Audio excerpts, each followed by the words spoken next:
Hello to the one, two, three, or four people that are listening to this right now. This is Rio Hillman, and I'd like to welcome you to my very first podcast. Yes, I finally decided to jump into the podcast game, but I wanted to do something that was more organic to me, so I thought, why not do a podcast where I break down my comedy album that I released in November? The name of this podcast is Calling It All Back, which is the same name as my comedy album. And basically what I'm going to be doing is playing snippets of tracks from the album and just giving a breakdown after the snippet. It's not going to be nothing that's too in-depth, just something for me to do, have a little fun, work with my voice to see how it sounds. As far as the audio, I'm sorry if you hear things in the background and if it doesn't sound the greatest quality. I'm just, like I said, this is my first time doing this, so it's going to be trial and error with it. And I'm basically just using two phones, one phone to record my voice, another phone to do the playback of some of the tracks, snippets of the tracks. And yeah, that's that. So without further ado, I'm just going to kind of get right into it. I'm going to start off by playing track number one, a snippet of track number one, which is Small Crowd. So let's play that track and I'll come back and do a quick breakdown of it. Here we go. Small Crowd. To this day, one of the biggest crowds I performed for was here in Eau Claire. It was at the Stones Throw back in 2018. You guys remember the Stones Throw? Yeah. I'll never forget that show, man. The balcony was packed. The floor was packed. I was like, yes. On the flip side, I'll never forget one of the smallest crowds I performed for. It was last month in Farmington, New Mexico. Yeah, that crowd was as small as I was as a premature baby. That crowd was as small as I am when I get out of a swimming pool. That crowd was so small, they split a pack of cigarettes during my set. All right, that was track number one, Small Crowd, or a snippet of track number one, Small Crowd. And I guess to do the first breakdown of that track is when I talk about one of the biggest crowds I performed for was at this venue called the Stones Throw in Eau Claire, Wisconsin. That is true. That was my first sold out show that I had a hand in selling out. I'm very proud of that show because I hustled to sell that show out. Like I sold tickets. I put a lot of flyers up, did a lot of the advertising for that show. And obviously the people that came and to support me helped me sell out that show as well. But that show will forever be one of my favorite shows because I worked hard to get it sold out. And if you've ever been in the Stones Throw, for the people that live in Eau Claire, Wisconsin, if you've been to the Stones Throw, it's like not really set. It's kind of a longer bar and it's got a balcony, and then like it's like not really set up for comedy per se, because it was a lot of people standing, and you typically don't stand at comedy shows, but I appreciate people that came out for that show. I still listen to that audio. I have pictures from that show that I still have that I look at. So that'll forever be one of my favorite shows of all time. On the flip side of that, when I talk about one of the smallest crowds I performed for, that is another true statement. That is true. I was doing this show in Farmington, New Mexico. And the thing about it is, what I did is I recorded my comedy album in May of 2024, but I booked a tour from April from the West Coast back to Wisconsin to record the album. And I think the fourth show on that tour was in Farmington, New Mexico. My first time ever performing there. And it was a Sunday. And I should have known something was a little off when the place is never open on Sundays. That should have gave me an indication that, okay, this probably is not going to go well at all. And the place is also connected to a gas station too, just to give you an idea about it. But when I say that crowd was small, it really wasn't a crowd. It was two bartenders, a door person, and it was a lady gambling on the machine. So it was literally four people watching my show. And three, if you really think about it, because the lady that was gambling, she was going in and out because she wasn't winning. And she'd come back in, check the machine again, go back out, come back in. So it was really three people watching the show. But that was definitely one of the smallest crowds I performed for. That is a true statement. So that is the breakdown of Small Crowd. I'm going to keep this going, and I'm going to play a snippet of track number 2, which is called Pre-Pandemic Days. And then I'll come back and do a breakdown of that. So here we go. Here's Pre-Pandemic Days.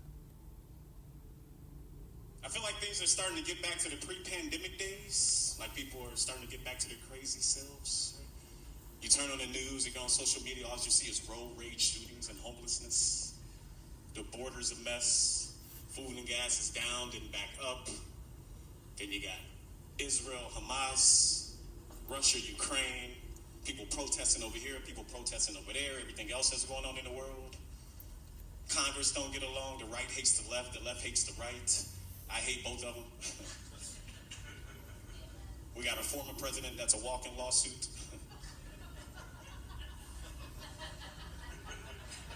The current president couldn't walk over a lawsuit. All right, that is pre-pandemic days. And that joke came about, obviously, I started writing that joke when we were coming out of the shutdown. And, it was just really just looking at things that was happening around me. I mean, you couldn't get away from it. You go on and turn on the news, you go on social media, and it was just people just slowly started to get back to the regular scheduled program of, road rage and the shootings. And then all of a sudden you had Russia, Ukraine, and then you had Israel, Hamas, and then it's like food and gas was going up and down. And then backdrop to all that, you had Congress not getting along, right? Right hates the left hates the right, as I say in that joke. And I'm like, I don't like neither one of them, I could care less about either one of them, And then we had Trump with all the lawsuits, and then Biden, who couldn't walk over a lawsuit.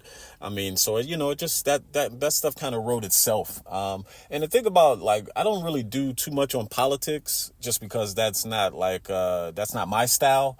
I don't pay attention enough to really be up on it like that. But if I do talk about politics, I like to mess with both sides because I believe they're both funny and we should be able to laugh at both sides. It's like, I feel like if you're laughing at the side that you like, it's like laughing at yourself. Like you have to be able to laugh at yourself as well. So I guess that's really the breakdown of pre-pandemic days. Nothing more, nothing less. There's more to that joke if you haven't listened to the whole track that you can check out. But we're going to keep this going, and I'm going to play a snippet from track number 3, which is called Rock Signs. And then I'll come back and do a little breakdown on rock signs. So here we go, Rock Signs.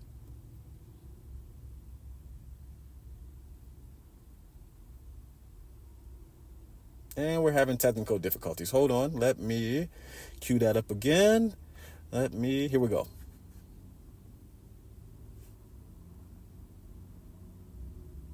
I was so bad at trying to sell fake crack that the crackhead wouldn't buy from me. I guess my delivery was wrong. My sales pitch was off. He pulled me to the side and gave me a crackhead pep talk. He's like, look in my eyes and hear what I'm saying. Which was hard to do because he was cross-eyed, so I was like, well, which eye? Which eye? He also had one tooth that was just hanging on, like.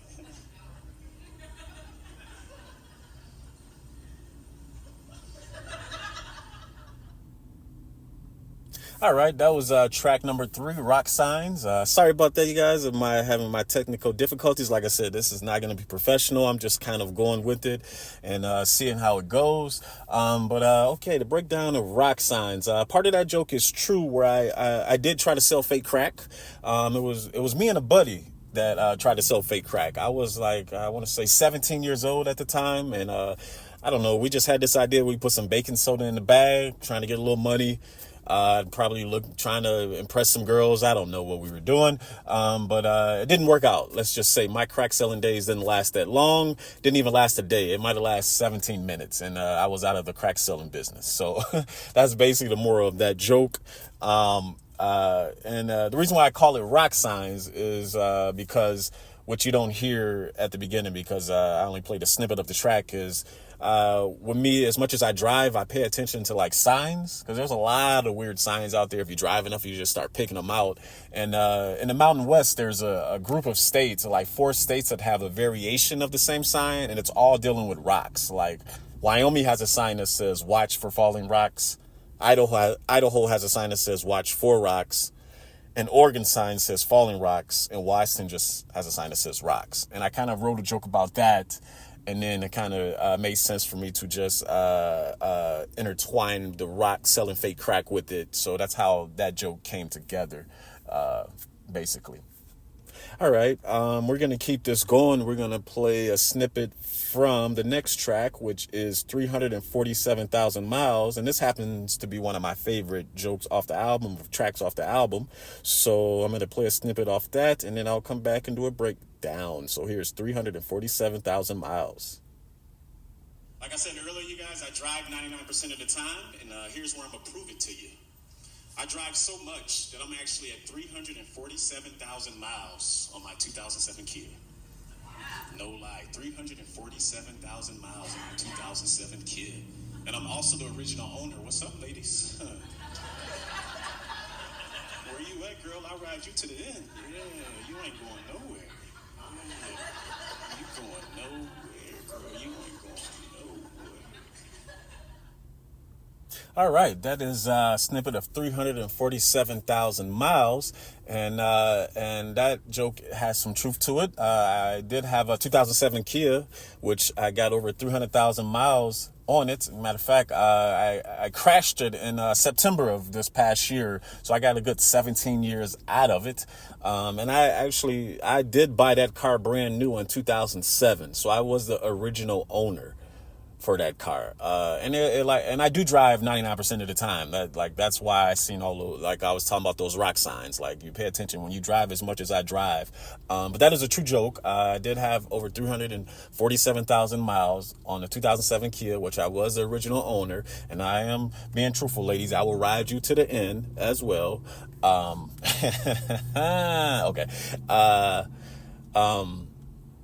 And then there's more to that joke. If you if you listen to it, there's a lot more to go to it. I guess as far as like the ending of that joke, because that was my second Kia, and I kind of talk about at the ending of the joke, which leads into the next snippet that I'm going to play for you guys. Is what I say to end that joke is, I'll take my chances with buying two Kias of the same model over marriage any day.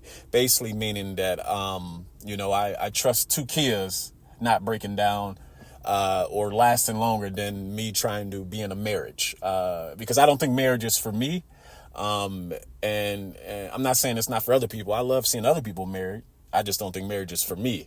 And that kind of leads into the next snippet, which I'm going to play for you peeps, which is called Married and Divorced. So I'm going to cue that up, and then I will come back and talk about that track. So here is Married and Divorced. I think the most exciting moment in the marriage is when the bride and groom are at the altar exchanging vows. I do.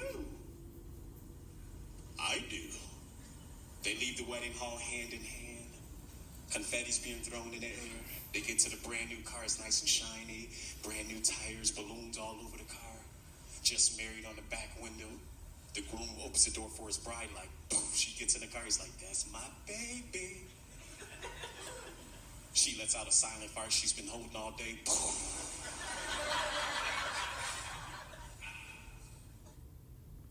All right, that is track number 6, Married and Divorced. And the way that track came about, I don't really know how I started writing that track. I don't know what made me start writing that track, because I've never been married or divorced, so I don't really have a lot of material on that topic.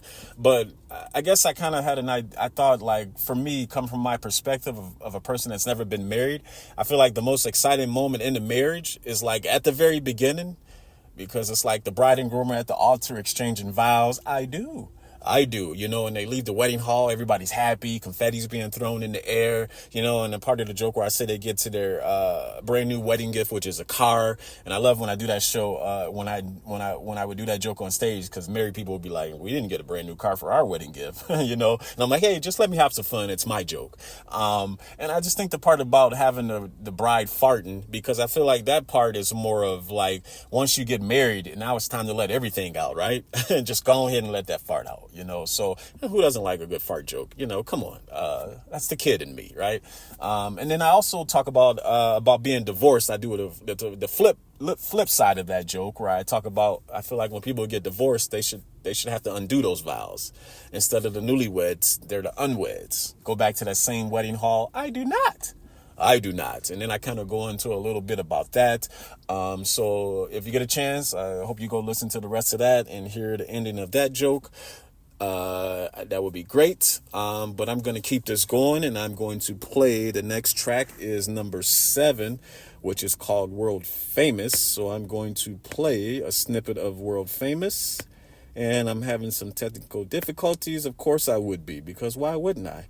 All right, here goes World Famous, and I'll be back to break down this track. As you guys notice, Mac didn't list any of my credits. That's not my style. My main reason for not listing my credits is because I don't have any credits to list. Let's be honest. Who am I fooling? I remember doing one show where the MC brought me up as world famous comedian Rio Hillman. World famous comedian Rio Hillman. Yeah. You know what's funny? Me and those 4 people were surprised. Right?